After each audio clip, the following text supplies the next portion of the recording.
is Charity Hicks, but I go by Vitamin C. My stage name is Vitamin C. You can call me Vitamin C.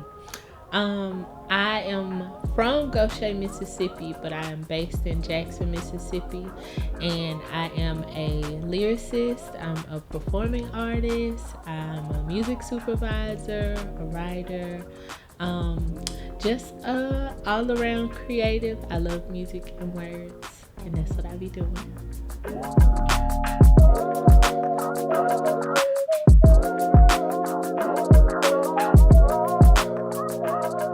I always wanted to be in the creative scene, like even before I knew that that's what it would even be like or called. Like I knew that I just genuinely like to create things. I like to create other worlds with words very early before I even really knew that that's what I was doing.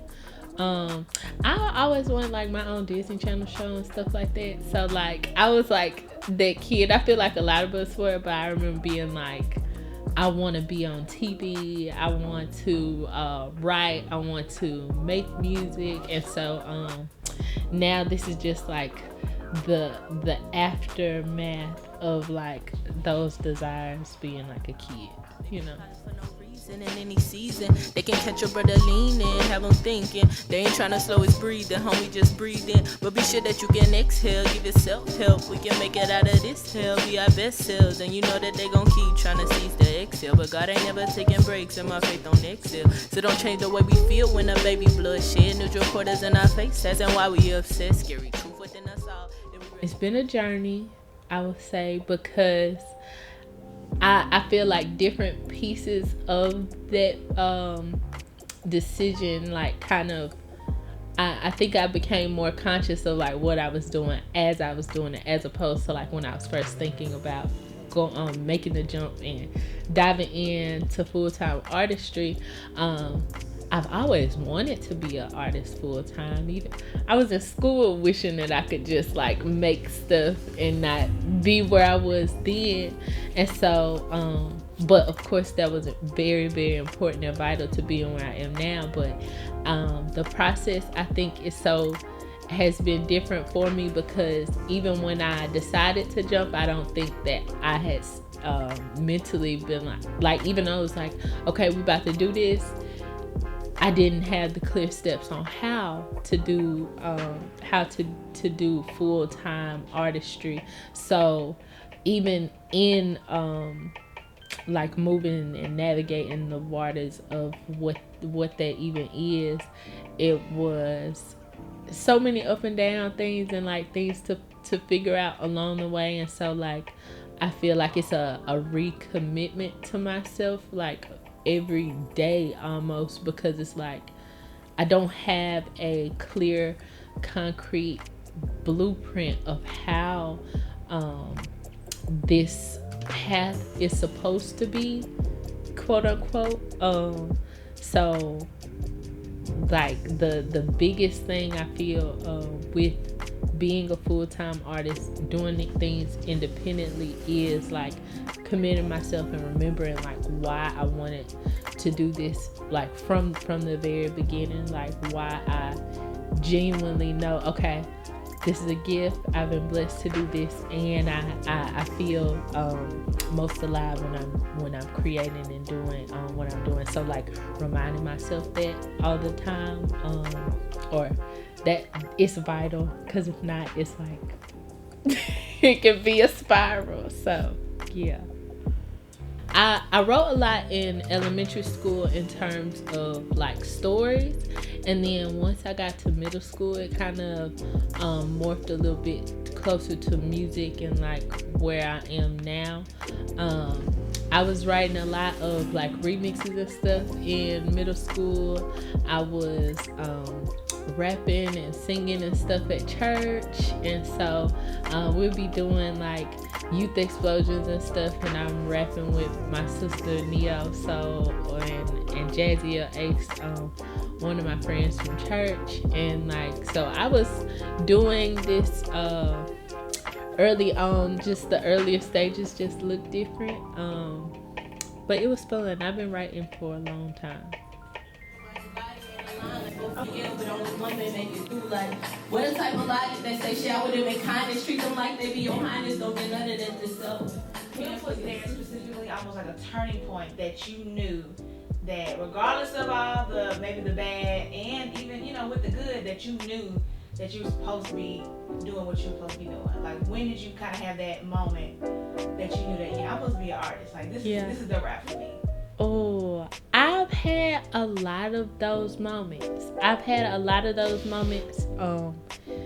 think that is why God is so intentional, because it's like, just as those moments come, they can sometimes, I don't know, lose with time, the intensity of the reality of those moments can sometimes seem blurred or dulled.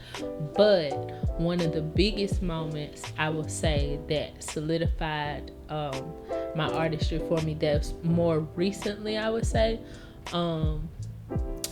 was Beyond the Cave. There's an artist by the name of Nick Cave, and he brought an exhibition called Feet here to Jackson, Mississippi at the Mississippi Museum of Art. And me and my younger sister Miranda, Jasmine Williams, and Meredith Williams, along with so many other creatives, were able to come together and unitedly put on a production for the people in Jackson, Mississippi and surrounding areas, because people came from all over to see Black creatives and artists as being art in our own right, be a part of producing something that was just so historically kind of a game changer. I feel like solidified and kind of like made me realize, okay, I can do this, and it doesn't have to look like what I think that it or may have thought that it would look like. It could be as unorthodox as possible, and I can be as me as I possibly can be. I am entirely too much for my enemies. Cool as ice cubes at 10 degrees, spitting like froze on me. Vitamin C lyrically, I'm a remedy. Really, ironically, I'm ready to kill. That's why cool kids ain't still with me. It's like 1, 2, 3 to kill a beat. The things that I do, being from Mississippi, also being a Black woman from Mississippi, I know that the work that I do is vital, and that a lot of people don't always see it that way. And so I know that it's really important for me to do everything that I can to make sure that I am honoring my processes and making sure that, like, the way that I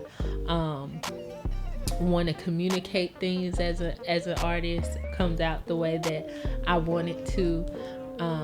I think being from Mississippi makes it to where I feel like I have to be very mindful about what I put out, because I'm always conscious about how it will affect somebody after it has left from me, and wanting it to be as beneficial and positive as possible.